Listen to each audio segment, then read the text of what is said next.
Hello everyone, this is Rudri Pathak from Department of Pharmaceutical Technology, LJ Institute of Pharmacy, Ahmedabad.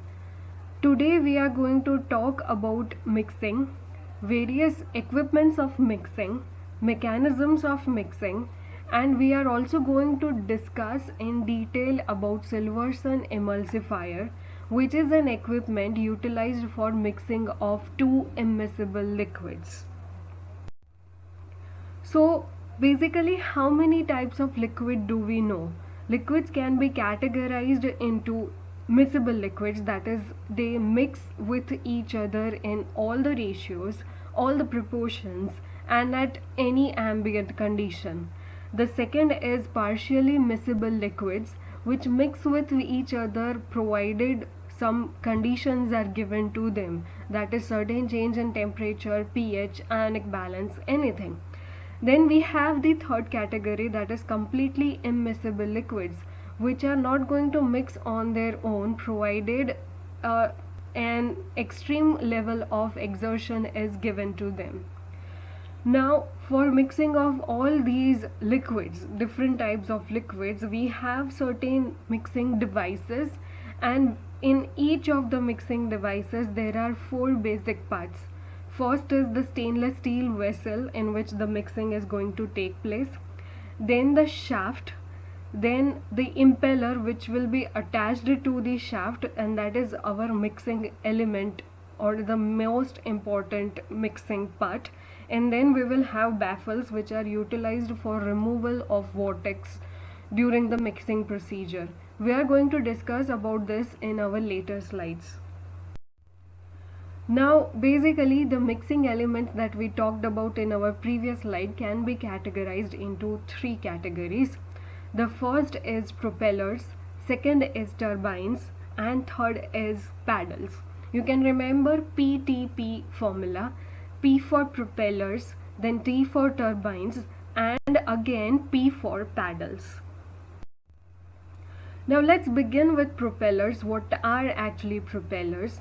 Now propellers are essentially blades. Now it can be a two-bladed design, three, and even more depending on the kind of slurry or kind of liquids that you want to mix. Now in case of extremely deep tanks, we can have more than two propellers attached to the same shaft. The size of propeller is small as compared to the size of tank. It can be near about 0.5 meters, and the best advantage about propellers is that it can rotate up to 8000 rpm, which is considered as highest among all the mixing devices. Now basically these propellers are utilized for less viscous liquids with less than 10% solid content, and it can also be utilized when you want to mix gas in a liquid. The disadvantage of such kind of equipment or such kind of mixing devices is it is not utilized for viscous liquids such as glycerine, castor oil, etc. The second mixing device that we are going to talk about is a turbine. Now what is the difference between a propeller and a turbine? As you saw in propellers, the blades were directly attached to the shaft. Now what is going to change in a turbine? You will have a shaft and to which a circular disc will be attached. Now to these discs various blades will be attached. So turbine will be having essentially a disc which is going to act as a bridge between the blades as well as the shaft. Now the diameter of the turbine can be from 30% to 50% of the diameter of the vessel. Now the speed of turbine is less than that of propeller, and the shape of the turbine blades can vary from flat to curved, and depending on the shape various kinds of flows, that is radial flow, tangential flow, can be achieved within the equipment. We are going to discuss about this, what is a radial flow, what is tangential flow, and what is an axial flow in our later slides. Now the shear rate which is produced in a turbine containing vessel is higher than that of a propeller. So these kind of equipments can be utilized for preparation of emulsions where high shear rates are actually needed. So this is a diagrammatic representation of how a turbine is going to look. On the left hand side, the blades are actually flat, and on the right side the blades are curved, that is, it is having a shape of letter C. Now because of the, as we have already talked about it, it is having higher shear force, so these are actually utilized for emulsification. It can also be utilized for viscous liquids such as syrups, liquid paraffin and glycerine. And because of the stronger currents and lesser clearance between the vessel wall and the disc, it is going to destroy all the stagnant pockets. Stagnant pockets means the areas within the vessel where mixing is not taking place. Okay, so the stagnant pockets will be less in turbines as compared to propellers. It can handle slurries with high concentration of solids up to 60% and even more sometimes with some changes or advancements. It can also handle large volume of liquids with high viscosity.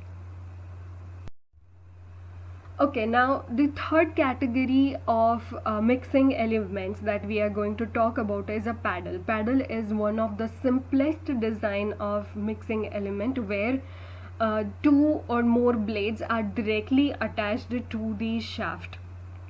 Also, paddles are moving with 100 or near to that RPMs, and it is going to give radial and tangential movements.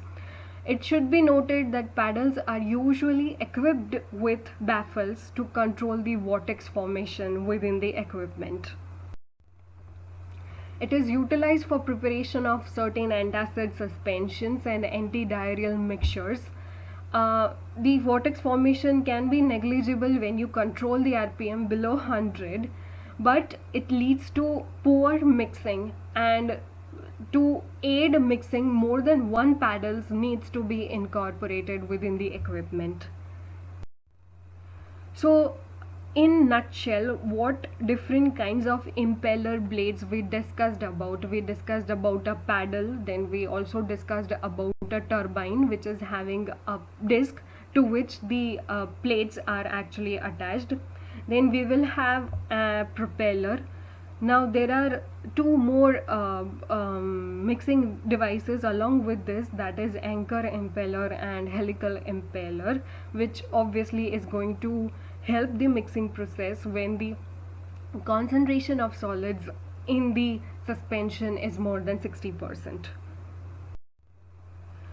So we talked about these mixing mechanisms when we were talking about the mixing elements. Now, what is a tangential flow or what is a circular flow?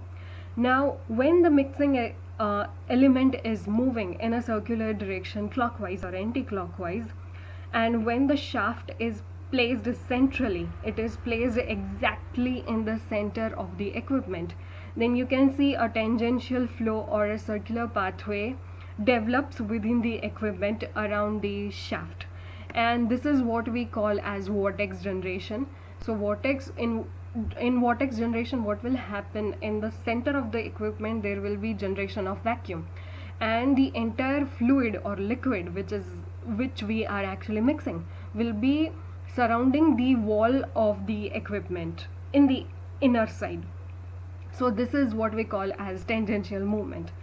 The second is radial movement, and that is acting in a direction vertical to the impeller shaft, that is along the radius of the mixing equipment and element. Now, excess of radial flow, if we are witnessing excess of radial flow in a machine, then what will happen? The entire fluid will be thrown at the wall of the container, and practically least mixing will actually take place. So you need to have a balance of all these flow patterns when mixing is going on. You need to have adequate amount of tangential movements, then radial movements, and the third one, that is axial movement. And axial movement is acting in a direction parallel to the direction of the shaft.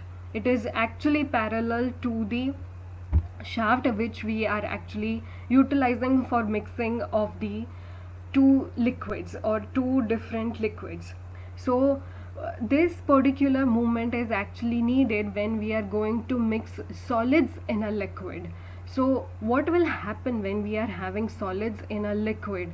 The solids tend to settle down in a suspension after some time. So we need to have a proper movement of solid particles within the equipment so that after certain time duration they don't settle out. So as we talked about it, that there are chances of vortex generation when we have excess of tangential flow within the equipment. So these are some of the geometrical or constructional changes which can be done to reduce the overall vortex generation within the equipment. The shaft, the position of the shaft can be changed from central to angled or side entry or off central, anything which can lead to reduced tangential component and reduced vortex generation. Also we can have baffles in the equipment. As you can see in the last two diagrams, we are having baffles. Baffles is nothing but a plate which is attached to the inner side of the container.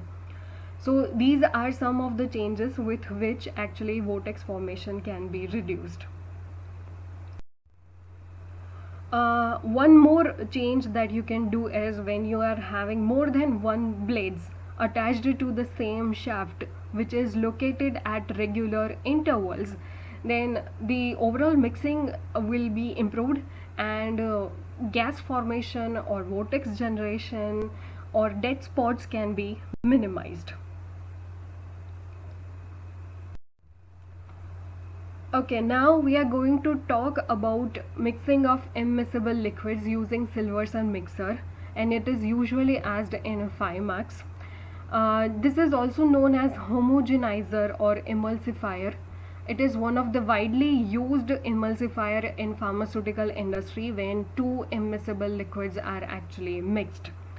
Now what is the principle? The principle behind this equipment is creation of intense shearing force and turbulence by means of high speed rotors, and it eventually causes the liquid to pass through fine holes in a packed metal sheet, and because of these passage of liquid through these narrow holes, the single phase generation or formation of a single phase of emulsion will be actually created.